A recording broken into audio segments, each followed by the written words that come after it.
우리는 어제 출애굽기 3장을 통하여서 80년 만에 하나님께서 모세에게 찾아오신 하나님께서 이제 모세를 찾아오신 이야기를 살펴보았고 그때 이제 하나님께서는 우리 삶에 개입하시고 역사하시려고 모세에게 찾아오셨고 또 모세를 통해서 하나님의 일을 하시려고 찾아오셨지만 그러나 그렇게 하나님이 우리 삶에 개입하시고 또 우리를 사용하시는 데 있어서 장애가 되는 것 방해가 되는 것이 무엇인지를 살펴보았습니다. 무엇입니까?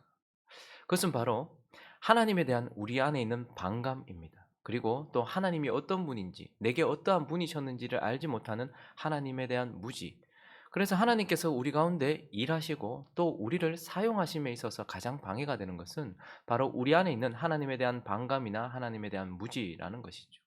그러나 오늘 이어지는 이 출애굽기 4장 본문 말씀을 통하여서 또 하나님께서 우리에게 개입하셔서 역사하시고 또 하나님이 우리를 사용하심에 있어서 방해가 되는 또 다른 커다란 요소를 우리는 보게 되는데 그것은 무엇입니까?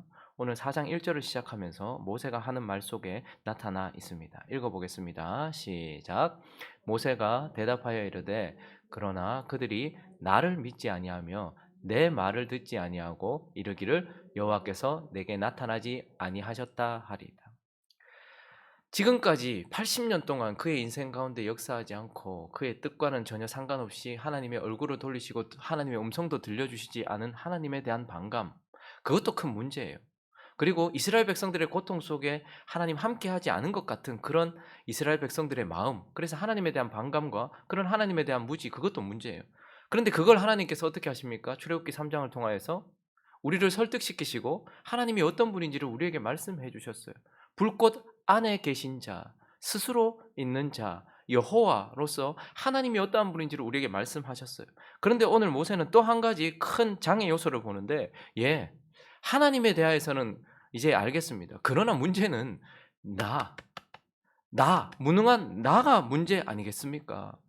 하나님이 일하시고 역사하신다는 것, 그것에 대해서는 아무 문제가 없지만, 그래, 나를 사용하신다라는 것은 큰 문제다라고 그가 바라보고 있는 것입니다.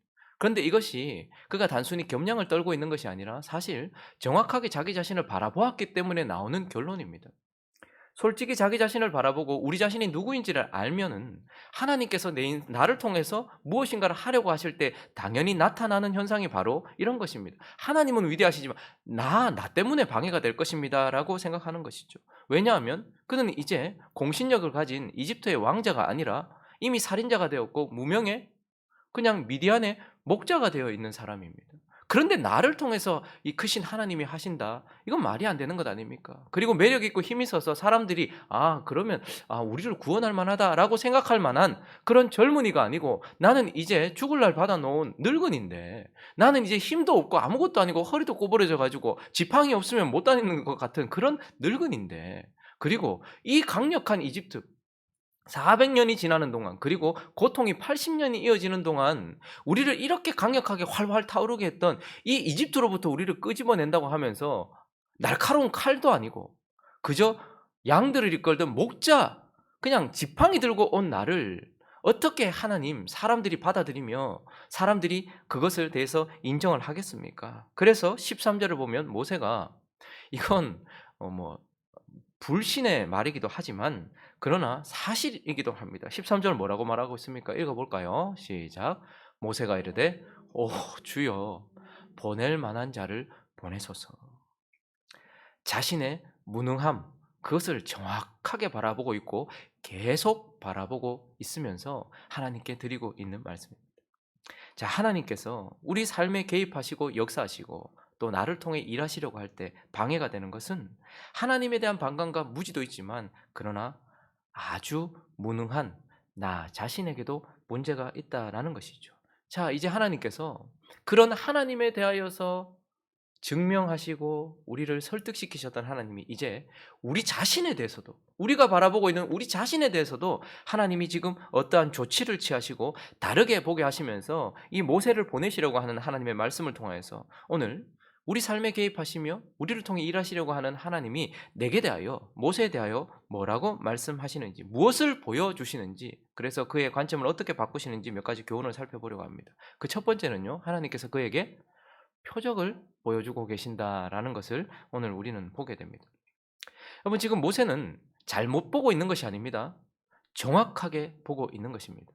그러나 그가 바라보는 시선은 정확한 시선이긴 하지만 영적이지는 않습니다. 그래서 하나님께서는 그에게 오늘 세 가지 기적을 그 앞에서 보여주고 있습니다.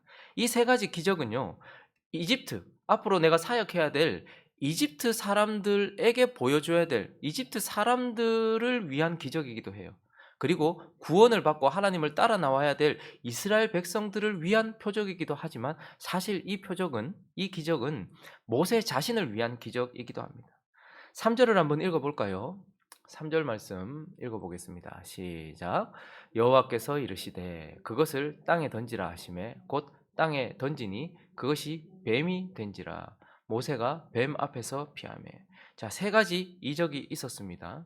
오늘 이 이적을 이제 시작하는데요. 사실 이 기적이라는 것은 무엇입니까? 기적은 우리 눈에 보이는 것이 다가 아니라는 것을 보여주면서 눈에 보이지 않고 우리가 인식하지 못하는 세상 속에도 무엇인가 초월적인 것이 있다라는 것을 보여주면서 우리의 주의를 환기시키는 역할을 하는 것이 기적입니다.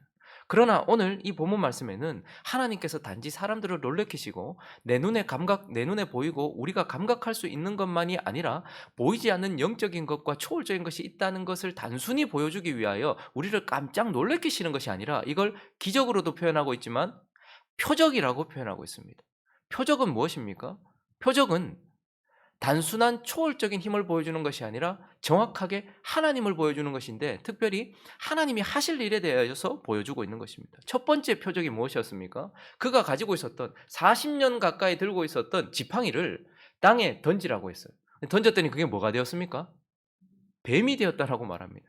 여러분 이걸 자꾸 우리의 이 상식과 어감으로 받아들이면 이게 무서운 걸 만들었다 이렇게 생각하는데 사실 이집트 사람 그리고 이집트에서 400년 동안 살았던 이스라엘 백성들의 입장에서 뱀은 어떤 존재였을까? 뭐 파라오 이렇게 뭐 피라미드 안에서 뭐 발굴된 뭐 파라오의 이렇게 시신을 담은 뭐 관이나 이런 것들을 보면 항상 뭐가 있어요? 뱀이 코브라가 이렇게 확 벌리고 이렇게 있죠. 뱀이 있죠. 그리고 파라오가 쓴 왕관에는 또 뭐가 있습니까? 뱀이 있습니다.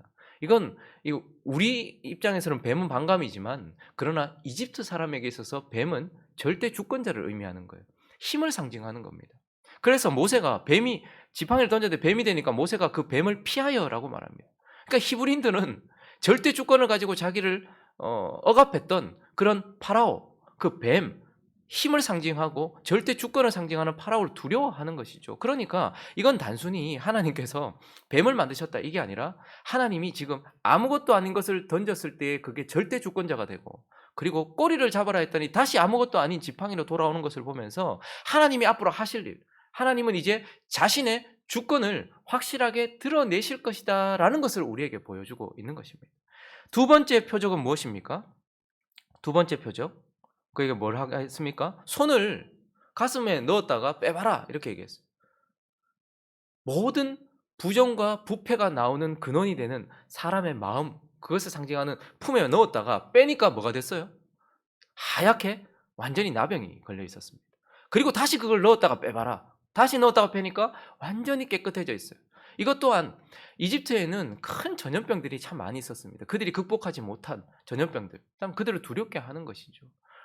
그런데 지금 이것을 통하여서 이스라엘 백성들에게 있어서 나병도 천병이잖아요. 그러니까 이건 큰 사람으로서는 어떻게 할 수 없는 질병을 말하는 것이죠.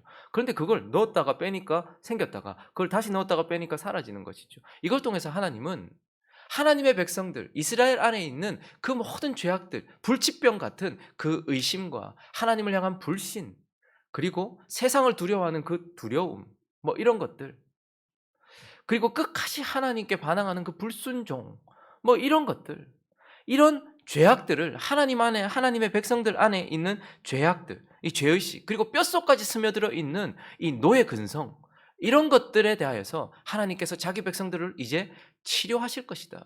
영적인 나병과 같이 그런 나병에 걸려 있는 하나님의 백성들을 치료하실 것이다 라는 것을 보여주는 하나님이 하실 일을 나타내는 표적이었단 말입니다. 그리고 세 번째 뭡니까? 이것도 믿지 않는다면 나일강을 조금 떠와서 그것을 땅에다가 쏟아버려라. 그러면 그게 뭐가 된다는 거예요? 피가 된대요. 그러면 나일강도 그 당시 그 사람들에게 나일강은 젖줄이었고 생명 자체였고 신이었어요. 파라오와 버금가는 그들을 부유하게 만들어주는 신이 바로 나일강이었어요. 그러니까 나일강은 사실 이집트 자체를 상징하는 것이었습니다. 이집트 하면 나일강이었습니다. 그런데 그 생명수가 모세가 훅 던지니까 땅에서 뭐가 돼요?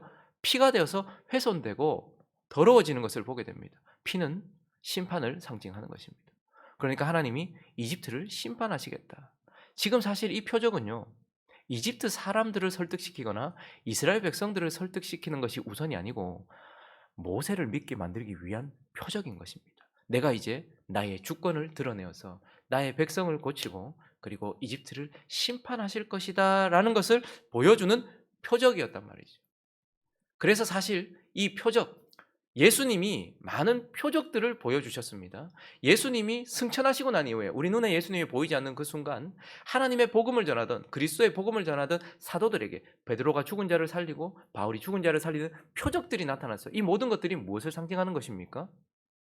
하나님이 하실 일도 보여주고 있지만 사실은 이곳에 하나님이 계시다라는 것을 보여주는 것이고 모세에게 나의 무능함만 바라보고 있는 모세에게 너의 안에 너와 함께 하나님이 지금 이곳에서 일하고 있다라는 것을 모세에게 표적을 통해서 보이지 않는 하나님을 보여주고 있는 것. 이것이 바로 하나님의 조치인 것입니다. 그러니 자기 자신만을 바라보면서 나는 하나님의 일을 하기에 합당치 않고 하나님께서 우리 삶에 역사하시고 나를 통해 역사하시기에는 나는 너무 무능합니다 라고 말하는 그에게 무능하지 않다, 우리가 흔히들 말 괜찮다, 하나님이 너를 쓰신다, 이렇게 하나님께서 위로하시는 것이 아니라 너 무능하다, 그런데 너 안에 내가 있다, 너와 함께 내가 있다라는 것을 보여주기 위한 표적을 하나님께서 그에게 보여주심으로써 그를 설득시키고 있는 것입니다. 저와 여러분에게는 어떻습니까? 나는 지팡이를 던져서 뱀이 된다든지 손이 나병 걸렸다가 낫는다든지 물을 던졌더니 피가 된다든지 이런 거 보지 못했는데, 그러나 여러분 가만히 생각해 보십시오. 저와 여러분도 모세만큼 하나님 보낼 만한 자를 보내십시오. 저 같은 사람이 무슨 말씀을 설교하는 설교자가 됩니까?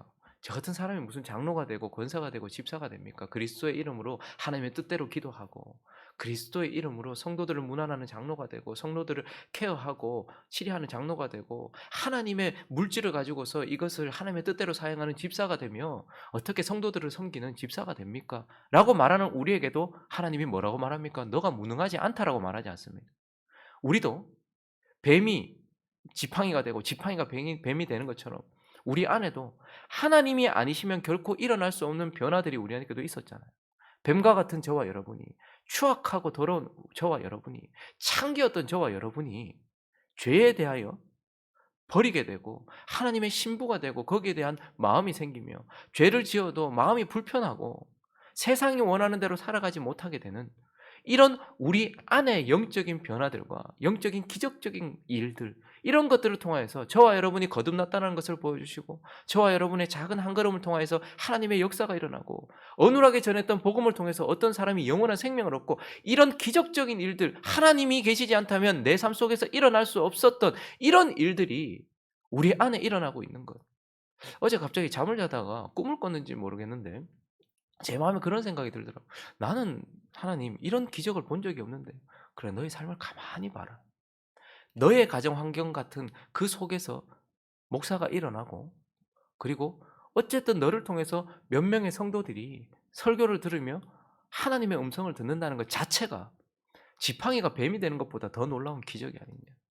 네가 세상이 원하는 대로 쫓아가지 못하며 하나님의 의와 거룩을 이루고자 하는 그런 마음들이 네 안에서 일어나고 있는 것 자체가, 그리고 네가 지금 아파하고 있는 것 그것 자체가, 성도들을 바라봐라. 지금 성도들이 자녀들이 세상에서 출세하지 못해서 마음 아파하느냐, 아니면 자녀들이 하나님 앞에 서지 못한 것 때문에 마음 아파하느냐, 이런 것들을 볼 때에 이런 모든 일들이 하나님이 우리 삶에 계시지 않다면 결코 일어날 수 없는 놀라운 표적들이 아니냐. 우리에게도 하나님이 동일하게 하나님이 놀라운 기적이 아니라 표적을 통해서 하나님이 계시다라는 것을 보여주시면서 우리에게도 동일한 말씀을 하고 계시다라는 것을 우리는 보게 되는 것입니다. 또 한 가지 더 살펴볼까요? 자신의 무능함만 그리고 자신의 무능함을 정확하게 바라보고 있는 그에게 표적을 통해 하나님을 보게 하셨던 하나님이 이제는 또 한 가지를 더 보여주십니다. 무엇입니까? 아론을 이제 그에게 말씀하시면서 보여주고 있습니다. 여러분 우리에게 너무 익숙한 모습이 10절에 보여지고 있죠. 자, 10절 한번 읽어 볼까요? 10절 읽어 주십시오. 시작. 모세가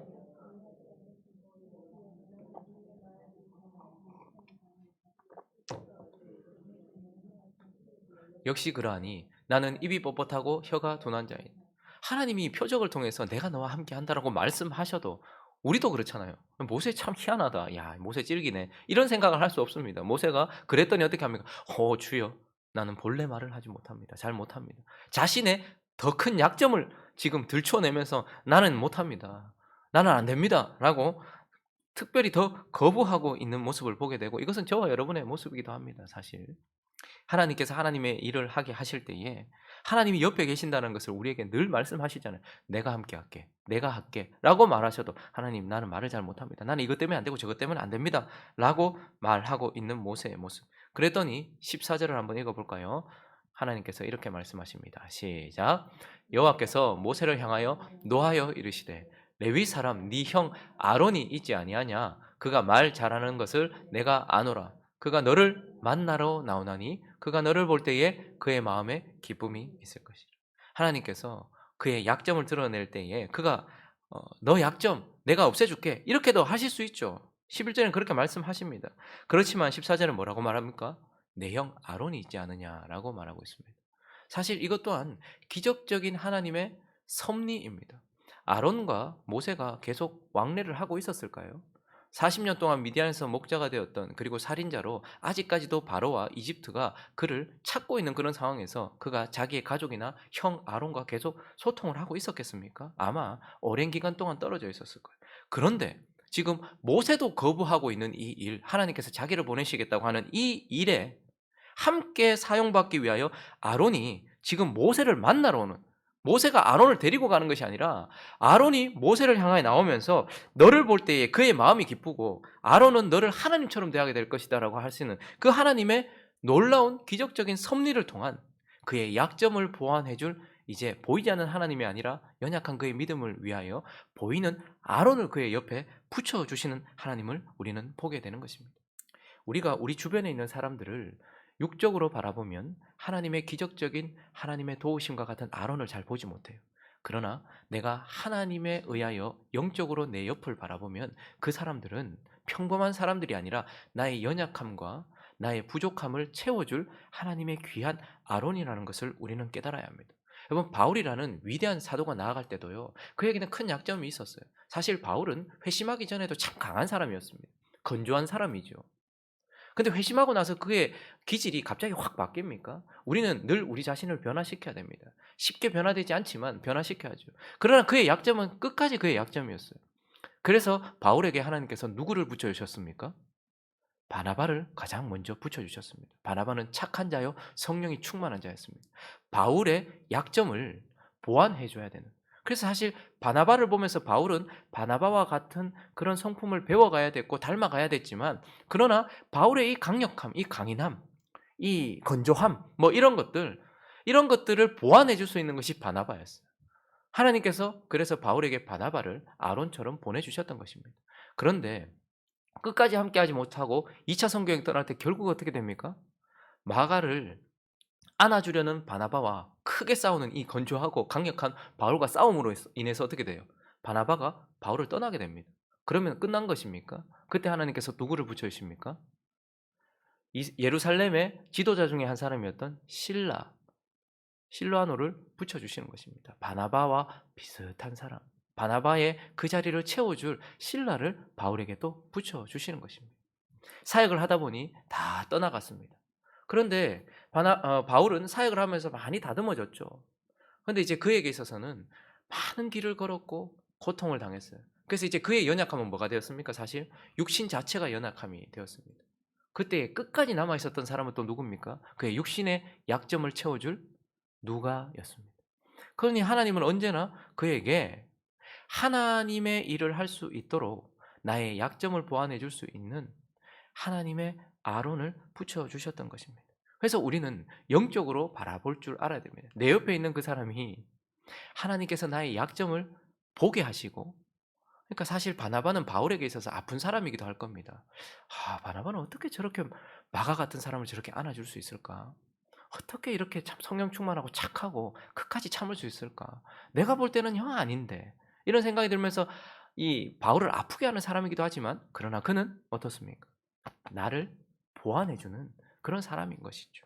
하나님은 연약한 이 모세에게 보이지 않는 하나님이 함께 계시다라는 것도 말씀하셨지만, 보이는 아론을 통해서 그렇게 자기 자신의 약점을 보완해 주고 있고, 우리가 영적으로 바라볼 때에 아론을 보게 되는 것입니다. 그래서 문제는요, 우리 주변에 있는 아론을 영적으로 보지 못하는 것, 이것도 문제지만, 우리 주변에 있는 아론을 육적으로 바라보는 것도 문제예요. 무슨 말인가 하면, 나를 도와주는 사람은, 그리고 나의 약점을 보완해 주는 사람은 나에게 가장 큰 대적도 될 수 있고, 나에게 큰 가장 아픔이 될 수 있어서 이런 사람들과의 다툼이 일어날 수 있다는 것입니다. 예를 들면 사울 같은 왕은 왕이 된 지 2년 만에 사실 믿음을 버렸어요. 그는 범죄를 저지르거나 악한 짓을 하거나 무슨 간음을 하거나 살인을 하거나 다윗처럼 그러진 않았어요. 그렇지만 그는 믿음을 버렸습니다. 그래서 사실 블레셋이라는, 육신을 상징하는 블레셋과의 전쟁 속에서 블레셋을 이길 수 있는 힘은 믿음밖에 없거든요.